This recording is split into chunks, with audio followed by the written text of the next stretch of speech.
సమీక్షించడం కానీ రైతులకు ఒక భరోసా కల్పించడం కానీ ఈ ప్రభుత్వం చేయడం లేదు.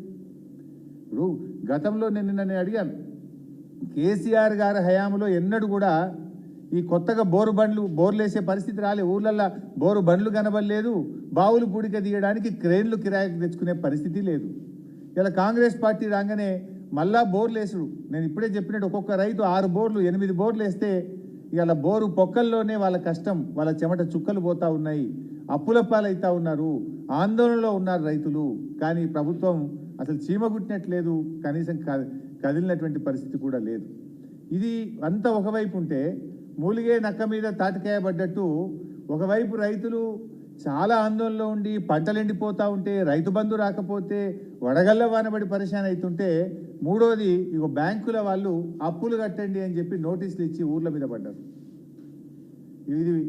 ఇది ఎక్కడ అంటే సంగారెడ్డి జిల్లా రేగోడు మండలంలో ఏపీజీవీబీ బ్యాంకు రేగోడు, కోత్వాన్పల్లి, వెంకటాపూరు, మర్పల్లి, చౌదర్పల్లి తదితర గ్రామాల్లోకి వెళ్ళి అప్పులు కట్టరా మిమ్మల్ని కోర్టులో కేసులు పెడతాం అని చెప్పి లీగల్ నోటీసులు ఇచ్చారు.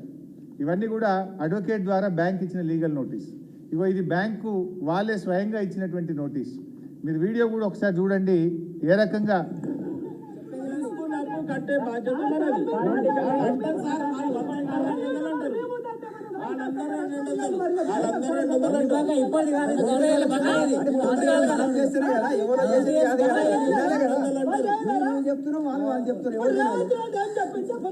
నాకు రేవంత్ రెడ్డి సంబంధం లేదు. నాకు రేవంత్ రెడ్డి చెప్పిండు, నరేంద్ర మోడీ చెప్పిండు, నాకు సంబంధం లేదు. వాళ్ళు ఏదైనా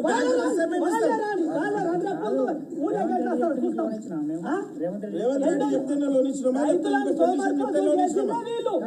అది గవర్నమెంట్ ఇప్పుడు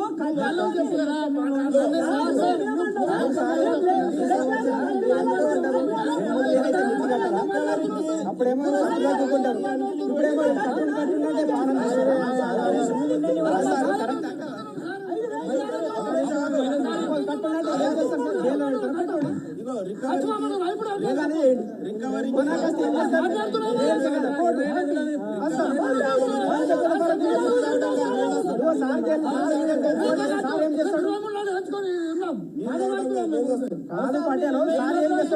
కోటి కంపెనీ పోతాం ఇంత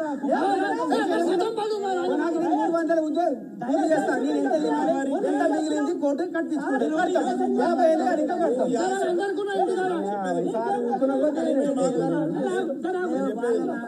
300 కూలి మాకు నేను తినేది ఎంత పిల్లల పిల్లలకి ఎంత మిగిలేదు 50 రూపాయలు, నెలకి 50 రూపాయలు కడతా. కోర్టు కొని ఇంకా బొంబాయి యాడికైనా కొనుగోండి. బ్యాంకుకి రాజకీయానికి సంబంధం లేదు. ఏదైనా ప్రభుత్వ పథకం వస్తే అది బ్యాంకులకు ఇస్తే మీకు ఇచ్చే బాధ్యత వరకు మాది. ఆ పథకం ఫార్ములేషన్ లో కానీ పథకం ఇస్తామని ఆ వీడియో మీకు డీటెయిల్గా పంపిస్తాను. చాలా పెద్దగా ఉంది, అది ఆల్మోస్ట్ 6-7 మినిట్స్ ఉంది. మీ అందరికి కూడా షేర్ చేస్తాం వీడియోను. మీ టైం మేము వేస్ట్ చేయదలుచుకోలేదు.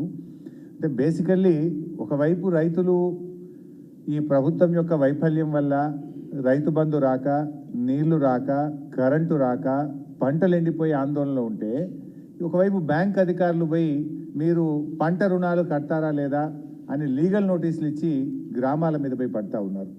ఎప్పుడో చిన్నప్పుడు ఒక పాట ఉంటుండే, అంజుమాన్ బకాయిల కోసం అధికారులు గ్రామాల మీద పడుతున్నారు, వేధిస్తున్నారు, అప్రమత్తంగా ఉండు రైతు సోదరా అని అప్పుడు తెలంగాణలో చిన్నప్పుడు పాటలు విన్నాం.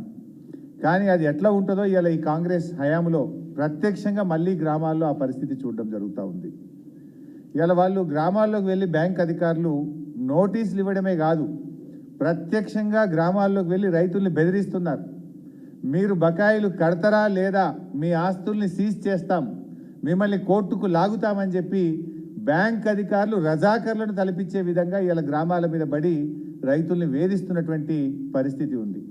మరి ఆ రోజు రేవంత్ రెడ్డి గారు ఏమన్నారు, డిసెంబర్ 9వ తేదీన సోనియా గాంధీ జన్మదినం రోజు నేను ప్రమాణ స్వీకారం చేయంగానే నా మొదటి సంతకం రైతు రుణమాఫీ మీదనే ఉంటుంది అన్నారు.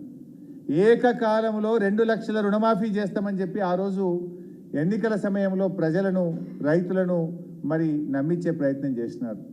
అంతేకాదు ఇంకెవరైనా అప్పులు తెచ్చుకోకపోతే తొందరగా బ్యాంకుకు పోండి, బ్యాంకుకు పోయి మీరు అప్పు తెచ్చుకోండి, నేను 9 తారీఖు నాడు 2 లక్షల రుణమాఫీ చేస్తా అని చెప్పిండ్రు.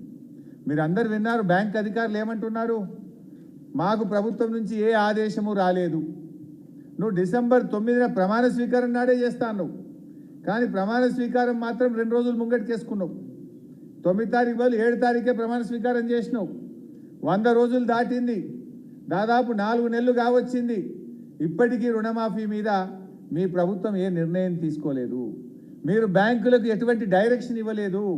అందుకే ఇలా బ్యాంక్ అధికారులు పోయి ఇలా ఊర్ల మీద పడి రైతుల్ని భయభ్రాంతులకు గురి చేస్తూ ఉన్నారు, రైతుల్ని బెదిరిస్తున్నటువంటి పరిస్థితి ఉన్నది. అంటే ఇలా రేవంత్ రెడ్డి గారి ప్రభుత్వం రైతుల్ని దగా చేసింది, మోసం చేసింది. ఈ కాంగ్రెస్ పార్టీ రైతులకు మొండి చేయి చూపింది. ఇదొక్కటే కాదు, మీరు గమనిస్తే ఇలా రైతుల విషయంలోనే కాదు, ఇలా ఇతర అంశాల విషయంలో ముఖ్యంగా రైతులకు సంబంధించి కూడా రుణమాఫీ ఒకటే కాదు, కాంగ్రెస్ పార్టీ తన మేనిఫెస్టోలో రైతులకు ఏ అంశాలైతే చెప్పిందో ఏ ఒక్క అంశాన్ని కూడా కాంగ్రెస్ పార్టీ ఇలా అమలు చేయలేదు, ఏ ఒక్క అంశం మీద మాట నిలబెట్టుకోలేదు. ఈ